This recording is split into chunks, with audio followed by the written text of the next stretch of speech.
C'est la deuxième vidéo du chapitre 20 de la série de vidéos Crystal Clear Electronics. Avec ce bulge, nous aimerions vous montrer comment fonctionnent les régulateurs de tension et les circuits limiteurs de courant. Dans notre vidéo précédente, nous avons démontré le régulateur de tension à diode Zener, mais le schéma ne comprenait pas la charge. Oui, nous n'avons pas encore abordé cela. Dans le schéma, nous représentons cette charge d'une certaine manière avec une résistance. Parce que la diode Zener est ajoutée, la charge marquée par R2 verra une tension constante. Le courant qui traverse R1 sera partagé entre la diode D1 et la charge R2. Dans la plage de tension, où la charge n'influence pas la tension de sortie, le courant qui traverse R1 ne dépend pas de l'ampleur de la charge placée à R2. Un tel circuit consomme la même quantité d'énergie, que la charge soit activée ou désactivée. Cette caractéristique est à la fois un avantage et un inconvénient. Un avantage parce que le courant requis est toujours le même. Un inconvénient parce qu'à faible charge, l'efficacité est très médiocre. Un autre avantage est qu'il est difficile d'imaginer un circuit plus simple, car il ne se compose que de deux composants. Maintenant, calculer la charge à laquelle la diode Zener D1 peut fournir une tension d'alimentation stable. En raison de la première loi de Kirchhoff, la somme des courants qui traversent D1 et R2 passera également par R1. Si la source de tension marquée V1 a une tension de 12 V, et que la tension de la diode Zener D1 est de 6,2 V, alors la tension à travers la résistance R1 sera de 5,8 V, donc le courant de R1 sera calculé. 5,8 volts divisé par 1000 ohms donne 5,8 mA. Mais examinons cela en pratique. Ici, nous avons une alimentation de laboratoire. Ce sera l'entrée, la source de tension V1 réglée à 12 volts. Maintenant, nous allons demander à Marcy d'avoir l'amabilité de connecter notre multimètre en série avec cette alimentation dans le mode de mesure de courant. Donc, nous mesurons la consommation de courant de ce circuit.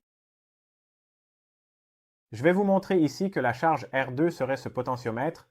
C'est une démonstration de 10 km de long. Il a une résistance de 10 ohms. Et maintenant, nous testons le circuit dans une condition sans charge.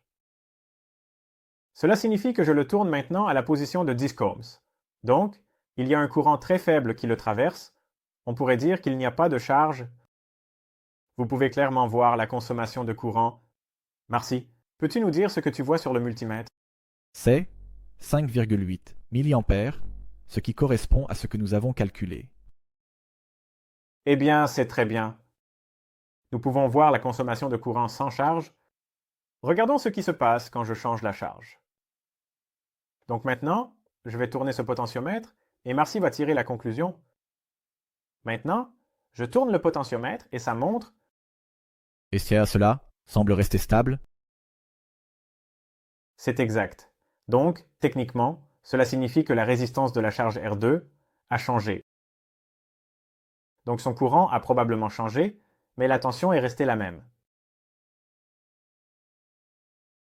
Il est important de noter que si R2 est choisi dans le circuit d'exemple, de sorte que le courant qui le traverse soit proche de 5,8 mA, alors la tension ne sera plus régulée et la tension d'alimentation de R2 tombera en dessous de 6,2 var. Car pour que la tension reste stable, un courant doit circuler à travers la diode. Et cela doit circuler comme de l'électricité. Est-ce que c'est bon? Nous pouvons montrer cela dans le circuit démo construit. Nous demandons à Marcy de convertir la mesure de courant en mesure de tension. Pour cela, il doit déconnecter le multimètre de l'alimentation. En attendant, je remets la tension d'alimentation dans le circuit. Très bien, super. Je mets la charge au minimum et il allume le multimètre en mode mesure de tension et connecte les sondes du multimètre. Et abonnez-vous à notre chaîne. Pratiquement en parallèle avec la diode, puisque c'est aussi la tension de sortie de notre circuit de stabilisation. Nous voulons voir comment cela change à mesure que la charge change. Comment ça change? Eh bien alors, la tension est déjà ici. Je commence à augmenter la charge, c'est-à-dire la valeur de résistance réduite du potentiomètre R2. Alors, vous pouvez voir qu'au départ, nous avons commencé à 6,25 volts, et ensuite je tourne et j'augmente le courant de charge. pour ainsi dire, et soudain, nous voyons que la tension commence à baisser un peu. Et soudain, nous sortons rapidement de cet état stable, et pratiquement zéro. Je peux le réduire à 0V une fois que le potentiomètre est pratiquement en état de court-circuit. D'accord. Mais évidemment, si je réduis la charge, nous revenons à 6,2V. En général, cette valeur de courant critique n'est pas indiquée dans la fiche technique comme un courant minimum, mais comme un courant recommandé. Si nous regardons la fiche technique de notre diode, elle contient la tension Zener à 3 courants différents. 1 mA, 5 mA et 20 mA. Environ 20 mA approximativement. Pour maintenir la tension Zener dans la plage indiquée dans la fiche technique, au moins 1 mA de courant doit circuler à travers la diode. Aussi, regardez le courant maximum qui peut circuler à travers la diode sans l'endommager. Pour calculer cela, vous devez lire la section des valeurs maximales de la fiche technique. Puisque la fiche technique concerne toute la famille de diodes, nous ne trouverons pas le courant maximum, seulement la puissance maximale. Mais à partir de cela et de la tension Zener, nous pouvons facilement déterminer le courant. Mais vous les gars, Adam, quel maximaliste? Deux valeurs sont données pour la puissance maximale, celui dont nous avons besoin et celui avec le matériau standard de circuit imprimé, qui est de 225 kmV. L'autre est pour quand la diode est montée sur un dissipateur thermique en aluminium. Pour déterminer le courant maximum, nous devons diviser la puissance par la tension de claquage, la tension de la diode Zener, c'est-à-dire 0,225 watts, divisé par 6,2 volts, donne environ 36 milliamps. Selon la fiche technique, ces valeurs sont valables pour une température ambiante de 25 degrés Celsius. Bien sûr, nous pouvons déterminer comment la puissance maximale autorisée change à des températures plus élevées en fonction de la conductivité thermique. Omeg le pointe qui a visité Yazoo Allah PN. Et vous serez là. Mais une bonne règle de base est de ne permettre que 50% du courant maximum à travers la diode Zener, ce qui signifie 18 000 mm dans ce cas.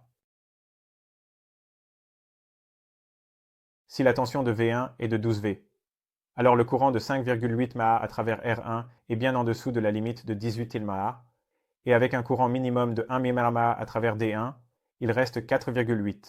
1.48 mA est laissé pour la charge R2. La deuxième partie concerne le chargement de R2. Supposons que V1 soit une batterie de voiture, donc la tension optimale est de 12V. Calculons aussi ce qui se passe aux valeurs limites de 9V et 14V.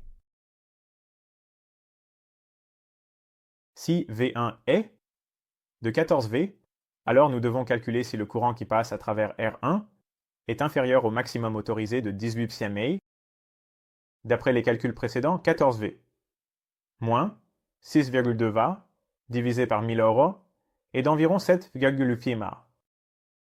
Donc nous sommes bien dans la limite. Maintenant, calculons aussi combien de courant reste pour la charge si la tension d'entrée est de 9V et que nous voulons faire passer au moins 1 mA à travers la diode D1. Cela nécessite de soustraire la tension de claquage de 6,2 volts des 9 volts et de diviser le résultat par 1000 ohms. C'est à peu près 2,8 milliamps. À partir de cela, bien sûr, nous devons soustraire le courant de la diode, qui doit être d'au moins 1 mA, donc le courant maximum vers la charge est de 1,8 mA. Qu'est-ce que cela signifie?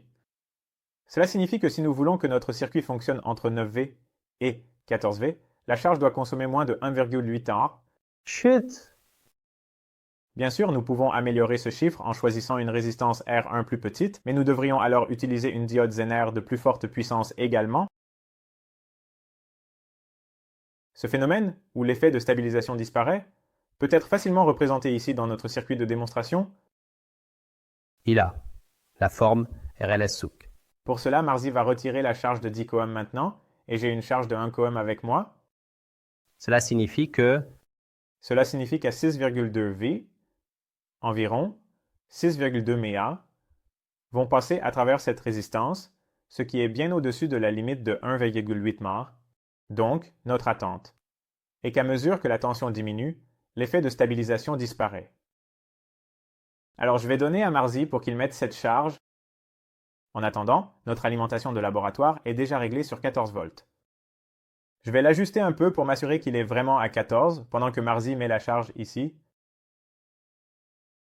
Vous pouvez voir que nous avons mis en place la résistance de charge et que nous sommes toujours à un stable 6,2 volts. Cependant, si Marzi commence à réduire la tension lentement, vous pouvez voir qu'à présent, à 13 volts, la tension est en train de diminuer. Ça descend très rapidement.